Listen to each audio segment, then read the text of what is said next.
Il faut savoir que avant l'ère qu'on connaît des super-héros à coups de gros effets spéciaux, de grosses bastons, bon, là je fais un petit peu le mec, mais en vrai, je suis très friand de ça, je surkiffe les films de super-héros, vous le savez déjà.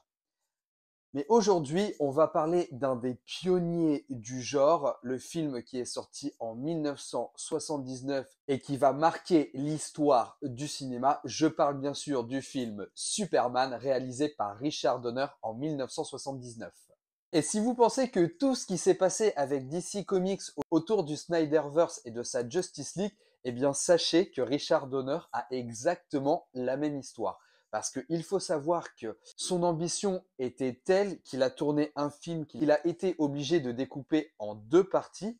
Et il faut savoir que cette deuxième partie n'est sortie que 25 ans plus tard. Parce que Donner ayant quitté le projet Superman 2, il avait été repris par un autre réalisateur et la version qu'on a eue n'était pas la vision du réalisateur. Ce n'est qu'en 2006 qu'on va avoir droit à la Richard Donner's Cut, mais ça, on en parlera dans la vidéo du deuxième volet. Il faut dire ce qui est, ce film Superman, il est cultissime. Moi, je l'adore, mais évidemment, c'est un film qui a extrêmement mal vieilli. Il a les effets spéciaux de son temps. Je pense qu'aujourd'hui, si tu proposes ce film à quelqu'un qui a déjà goûté au MCU, à la Justice League, voire même le Man of Steel de Snyder, ce sera compliqué pour lui d'apprécier Superman à sa juste valeur. C'est totalement normal. Mais là où le film se veut être hyper pertinent, c'est qu'on a littéralement un récit qui se prend au premier degré avec beaucoup de nuances pour développer son personnage, pour le comprendre et ressentir une espèce d'empathie et d'affection pour ce super-héros. Parce que à cette époque, le super-héros est populaire pour être le gentil, le brave gars, quelque part. Et pour le coup, ce film Superman, c'était un peu la première fois qu'on allait explorer les côtés un peu sombres d'un personnage. En tout cas, quand je dis les côtés sombres, c'est à la fois les tragédies qu'il va vivre, mais aussi les choix qu'il va devoir faire. Et c'est peut-être aussi un peu pour ça que ce film fait son âge, c'est parce que on a des effets spéciaux, comme je le disais, qui sont vieillissants, mais aussi sur les enjeux, malgré cette narration absolument sublime, qui vont être un peu diminués par les choix d'écriture. Mais ça, évidemment, on en parle juste après. Et pour te dire à quel point le film prend son temps, on ne verra que Superman, pas Clark Kent, hein. Je précise, Superman dans son costume, on ne le verra qu'au bout de 1h20 de film, à peu près, hein. Je ne sais pas si vous imaginez, ça veut dire que tu regardes le film, tu vas attendre 1h20 avant de voir ton héros, le héros que tu es venu voir au cinéma. Autant de dire que tu as intérêt à avoir une narration nickel et au poil du cul si tu veux pas perdre ton spectateur. Ce qui n'était absolument pas le cas en 1979, ce qui le serait peut-être un peu plus aujourd'hui. D'ailleurs, j'adorerais s'il y a des moins de 20 ans qui regardent cette vidéo, qui n'ont pas vu le film et qui voudraient se faire un visionnage, j'adorerais avoir votre avis sur le film et que vous me disiez un peu l'état d'esprit dans lequel vous l'avez regardé. Mais alors, me diras-tu, qu'est-ce qui se passe pendant cette 1h20 de film où on ne voit pas Superman? Ce qui se passe tout simplement, c'est le développement. Introduction.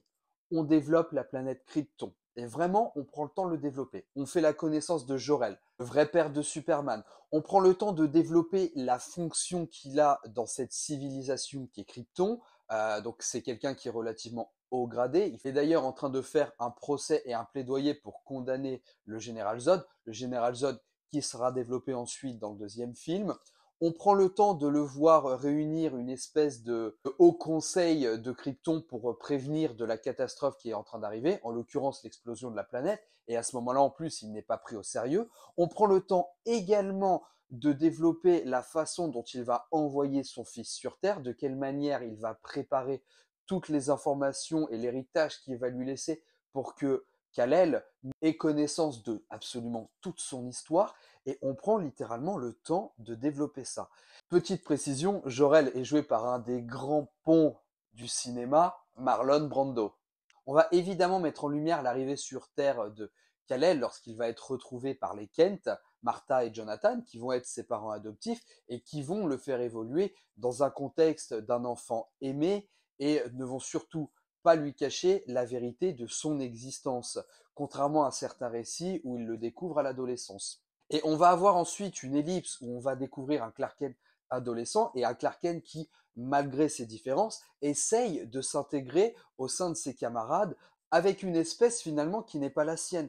Et là où c'est pertinent, c'est que on va y montrer toute la bienveillance que peut avoir Clark et toutes, je dirais, les difficultés qu'un ado standard peut rencontrer, c'est-à-dire s'intégrer à un groupe, c'est-à-dire plaire aux filles, faire des activités sportives qu'il se refuse de faire à cause de sa grande force, où il est juste le waterboy finalement, le gars un petit peu bizuté de l'équipe de football. Et comme je le disais, on va prendre le temps de raconter tout ça. Et puis on va mettre en lumière la dureté des événements que Clark va rencontrer, à savoir la perte de son père adoptif qui va faire une crise cardiaque quasiment devant lui, son voyage initiatique pour découvrir qui il est, tout l'aspect identitaire finalement que n'importe quel adolescent rencontre. Parce que quand tu es adolescent, tu as besoin de te comprendre, tu as besoin de faire connaissance avec toi-même, de savoir ce que tu aimes, ce que tu n'aimes pas, ce que tu veux faire, ce que tu ne veux pas faire.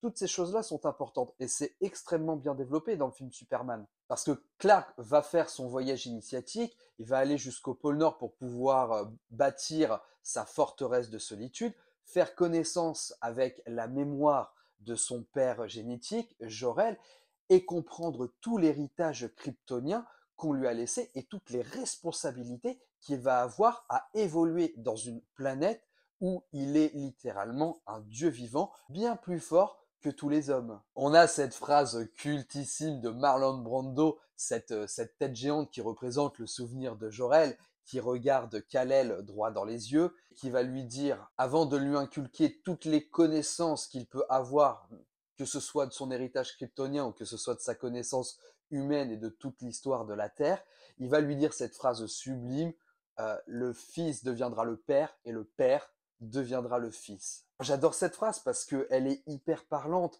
pour parler quasiment du passage de l'âge enfant à l'âge adulte, où tu vas d'abord être un récepteur de toutes les connaissances que je vais t'apporter, et plus tard, c'est toi qui deviendras l'émetteur de toutes ces connaissances en portant cette responsabilité du héros que tu dois devenir pour protéger cette humanité qui t'a adopté.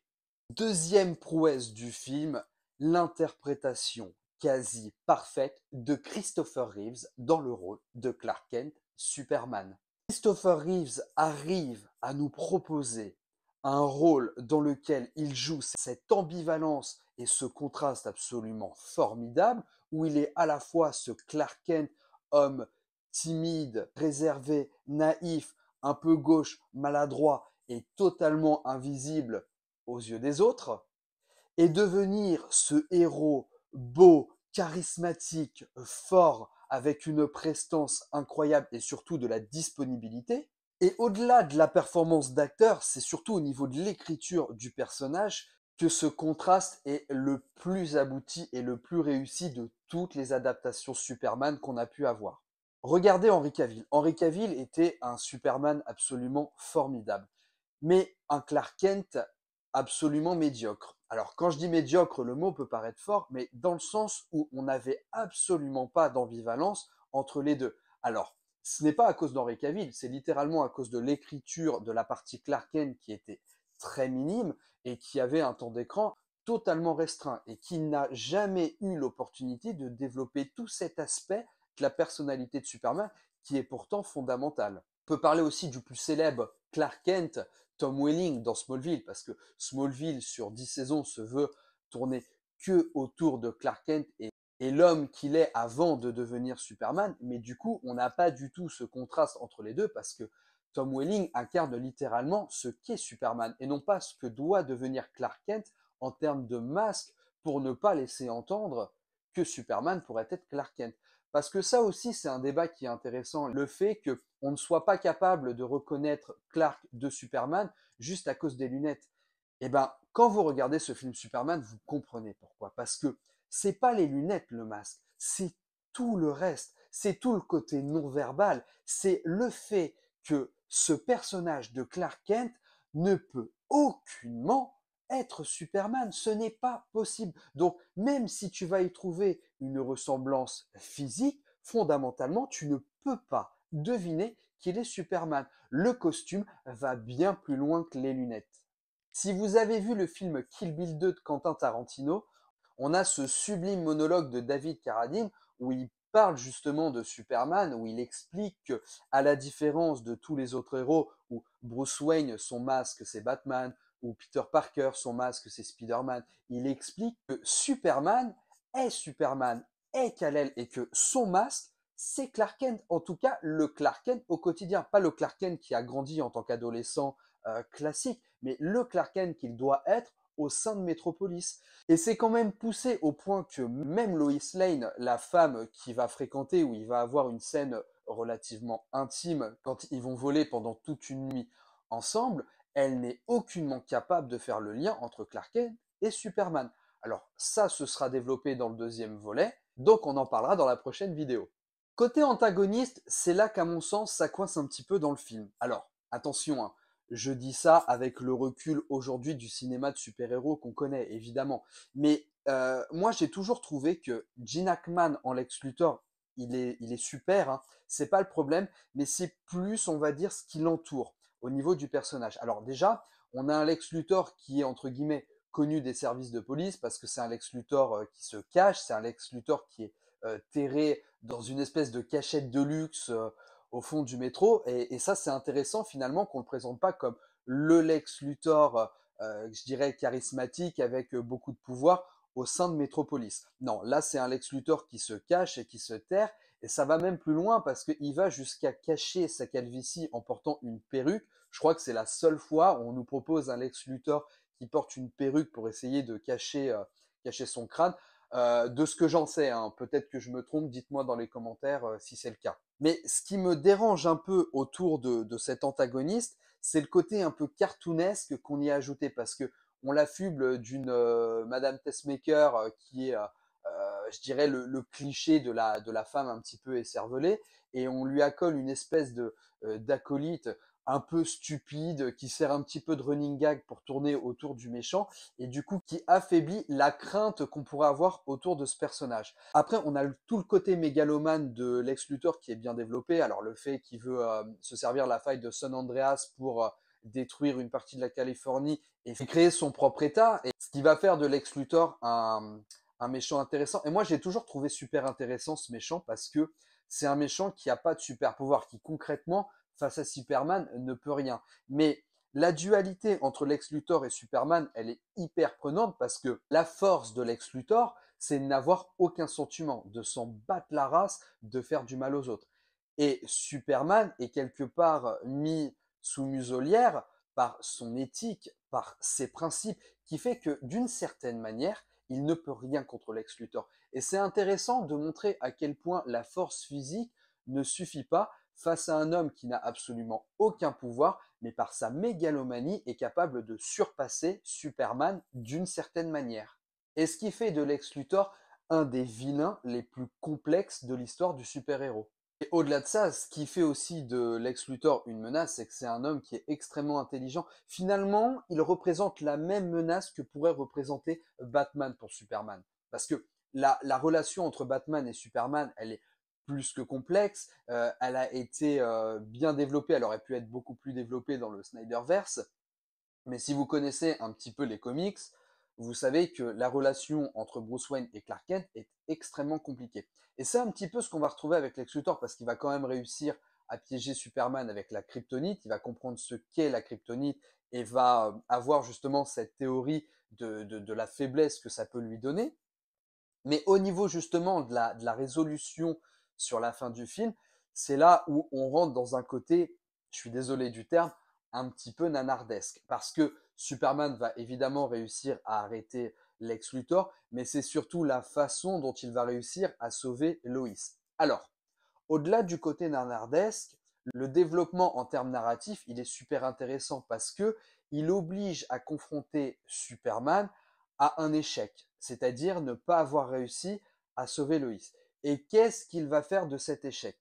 Eh bien, il va faire ce que n'importe quel homme, de manière totalement irrationnelle et quelque part totalement partiale, c'est-à-dire enfreindre une des règles fondamentales que lui avait donné son père, ne surtout pas changer le cours du temps.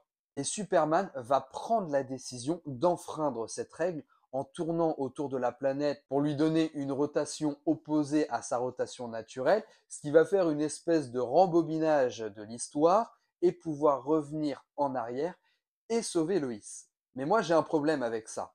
Alors, non pas le fait qu'il fasse le tour de la Terre pour faire une espèce de rembobinage, donc là, on a ce côté un peu nanardesque, et de toute façon, je pourrais pas développer le côté un peu absurde de la manière dont il remonte dans le temps, mais plutôt le fait qu'il enfreint une règle et que ça n'aura absolument aucun impact sur le reste de l'histoire, même dans le deuxième film. Je nuance. Dans le deuxième film initial, ce sera un peu mieux survolé dans la Richard Donner's Cut, mais il aura fallu quand même attendre 25 ans pour que Richard Donner puisse nous donner, c'est nul, puisse nous donner sa version de l'histoire. La seule chose vraiment aussi qui me dérange dans le fait qu'il soit capable de remonter le temps, c'est le fait que tu amoindris absolument tous les enjeux. Ça veut dire que tu pars d'un principe un peu dommage, c'est que si Superman échoue, il aura la possibilité de revenir en arrière pour réussir. Un peu sur le principe du jeu vidéo. Mais du coup, tu fragilises absolument tous les enjeux que tu pourrais proposer avec Superman. Parce que s'il peut tout changer à chaque fois, il n'y a plus d'enjeu. Et ça affaiblit un petit peu la fin du film. C'est vraiment le seul défaut que je lui donne à ce film, c'est sa conclusion. Pour conclure, le film Superman est un pionnier du cinéma qui a servi de base pour tous les films que l'on peut connaître aujourd'hui. Et c'est sûrement la première fois qu'on voit un super-héros autant pris au premier degré, où on prend le temps de développer son histoire, on prend le temps de développer ses démons, on y apporte des nuances de gris et on n'a pas ce côté tout blanc ou tout noir ou du simple héros qui vient sauver la veuve et l'orphelin. Et je trouve que c'est tellement important de prendre le temps de raconter ça parce que quand tu y penses, quand tu relativises un peu la chose, l'histoire de Superman, l'histoire de Kal-El, elle est absolument dramatique. Sa planète natale qui explose, il n'a pas connu ses vrais parents, il est adopté, il doit évoluer dans un monde qui n'est pas le sien et en étant un être totalement différent de ses compères, il doit se cacher. Enfin, elle est absolument dramatique en réalité l'histoire de Superman. Mais évidemment, comme c'est pas raconté tel quel, on omet un petit peu ce côté dramatique. En gros, pour tout te dire, il aurait pu mal tourner. Donc, avoir pris le pli de développer tout ça pour nous donner un film de super-héros qui se prend littéralement au sérieux et qui ose apporter ces nuances de gris-là, surtout à l'époque, c'est tout bonnement génial. Si vous n'avez jamais vu ce film, vraiment, courez-le, c'est fondamental pour comprendre les préceptes du cinéma de super-héros. C'est grosso modo tout ce que j'avais à vous dire à propos du film Superman. J'espère que cette vidéo vous aura plu. Si c'est le cas, n'hésitez pas à la liker, à la partager et surtout dites-moi dans les commentaires ce que vous avez pensé du film. Et si vous voulez soutenir la chaîne, n'hésitez pas à cliquer sur mon lien Tipeee dispo dans la description et pensez à vous abonner pour ne pas rater la review du prochain Superman où on parlera de Superman 2 mais aussi de la Donner's Cut qui personnellement est ma préférée. Sur ces bonnes paroles, je vous laisse. Ciao les amis.